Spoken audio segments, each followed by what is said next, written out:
The following podcast is provided by an approved senior care provider on the Answers for Elders Radio Network. And welcome back, everyone, to Answers for Elders Radio. And we are here with senior fitness specialist, certified personal trainer, Tracy Cromwell. And Tracy is here talking about how our health evolves and how the aging process really affects how we can stay healthy. And there's things that happen to our bodies. And tell us a little bit about the aging process. Yeah, so there's different stages, and every person, I think, is, we have our chronological aging. That's just basically how many years we've been on the planet. We have biological, which that's determined by the amount of decline evident in our organ systems and tissues. So there's biological. There's functional.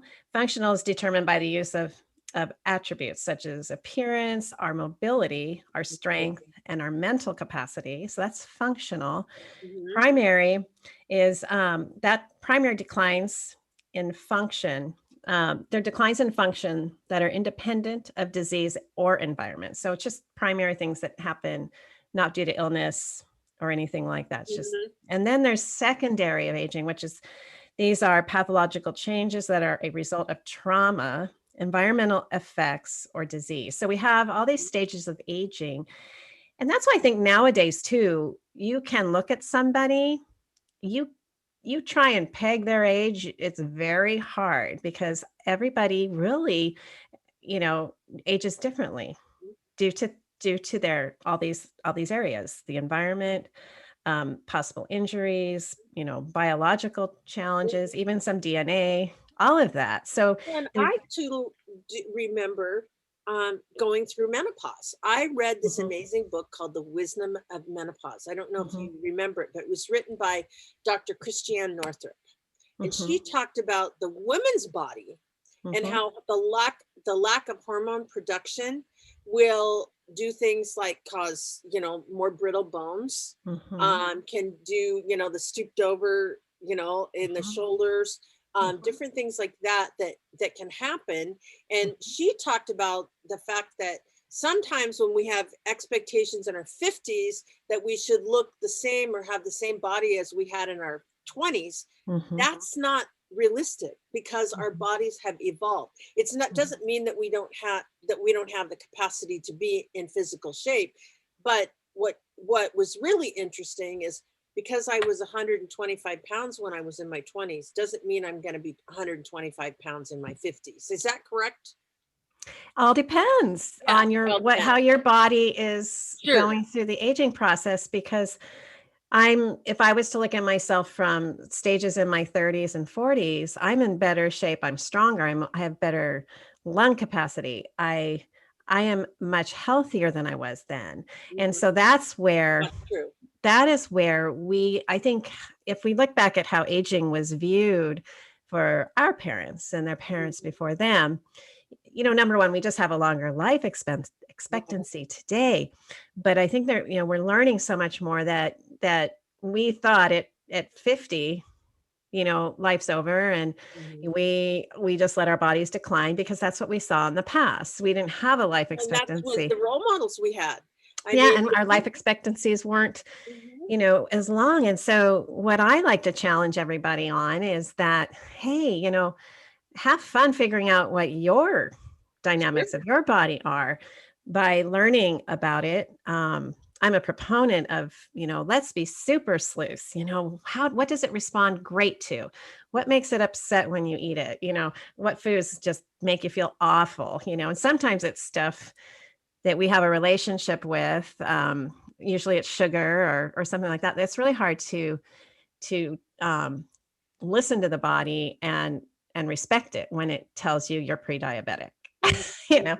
Well, my head was, it should just accept everything I give it.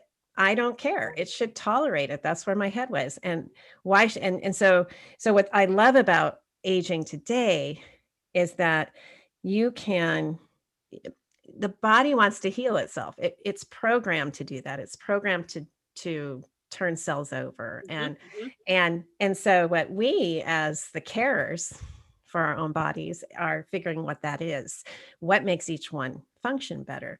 Sure.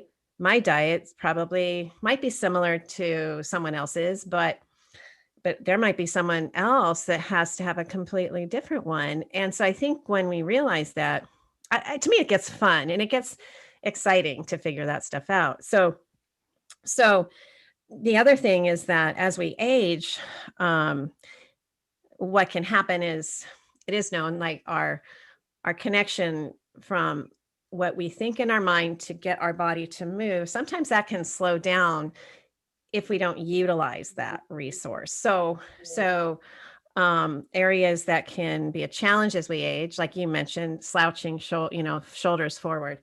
I notice a lot of young kids like that. The muscles on the front of our chest, our pectoral muscles, are stronger than the muscles, that pull our shoulders back. So as an aging adult wanting to have good posture, I'm going to make sure I do some row exercises and I really work and squeeze those shoulder blades together and stretch the muscles on the front. So I don't. Really important. Yeah. Bow in. It's good. It's good to, and one of the things you mentioned, and I think this is really important too, is like, I'm hearing your story and I'm also going, I do better with different foods than my husband does. Same here. So and yet talking about putting myself last, okay, what do I tend to do is I tend to cook for him. Mm-hmm. And so I put myself in a worse situation. So I'm learning to make better choices in what we eat. And, and it's like, sometimes I have to drag him kicking and screaming because he'll say, this isn't enough food for me, or, I need, and, but there's certain times too that, I can splurge with him, and have absolutely, like the other day was his birthday. What did he want? Steak and two baked potatoes. And I'm going like, I had one baked potato, but I made myself the smaller one, and that's all I had. And he loads it with sour cream and cheese and bacon and all that stuff. And I just laugh. I go, you know what? He has no issue. He doesn't have a weight problem. He doesn't have it doesn't bother him. If we look at it this way too, because I think your husband's a lot taller than me, right? Yes, he's 6 Yes, so mine is too. Yeah. So what I ended up doing was what happened with me, and everyone else listening, see if this is happening with you. Sometimes the smaller person ends up eating the same amount as the much taller person, the much bigger person who's going to need more food. And that's what happened to me. I was eating the same amount of food as he was. I didn't even think about it, and of course, I'm not going to burn those calories. I don't need that much food. And so my brain panicked when I, realized I was having too much, and it swore I was going to starve to death. If I cut my servings down. I had to go through some emotional, it's really funny. I love it because it's like, you're gonna die if you don't eat all this food. We're gonna starve, and you're like, well, let's just try it. Let's just try it. And so here's a good piece of advice is if for protein, look at the palm of your hand, the size of your palm of your hand, and then compare it to his. And then you're going to say, oh my gosh, okay. So really protein size of steak or something is about palm of your hand. And then vegetables, which I love, I load up on vegetables. Load up on veggies and maybe just have a quarter of the baked potato, and that way you're still having fun. You're still enjoying. The other thing you can always do too is cook to the minimal. I love this. You cook something to the minimal, and then you have all sorts of spices out and different toppings or whatever. So you only cook once, but you have these sides of, someone likes the food hot and spicy. You go ahead and have that on the side of the table. They want butter, go ahead and have it, but you don't have to put it all in the main meal. You don't have to salt the main meal either. Let everybody at the table add, because it's so stressful trying to cook for everybody. So I cook to the minimal, and then I put all the different doodads and stuff on the table. It's really fun, and it relieves the stress immensely trying to solve the meal for everybody.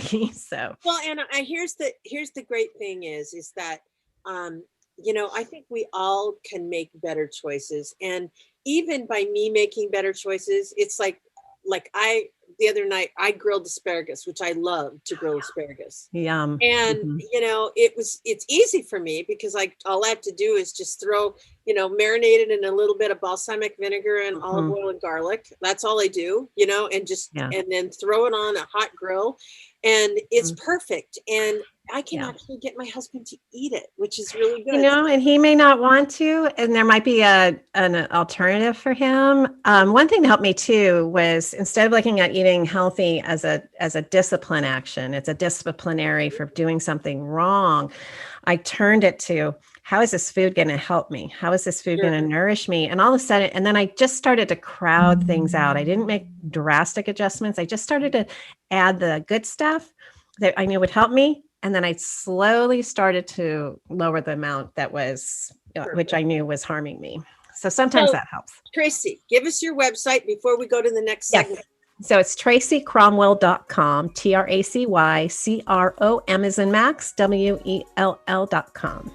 Yes. And then we are going to be right back right after this. And we're going to talk a little bit about how you can make your body your teammate. This is a really interesting concept. And so we're going to be right back right after this.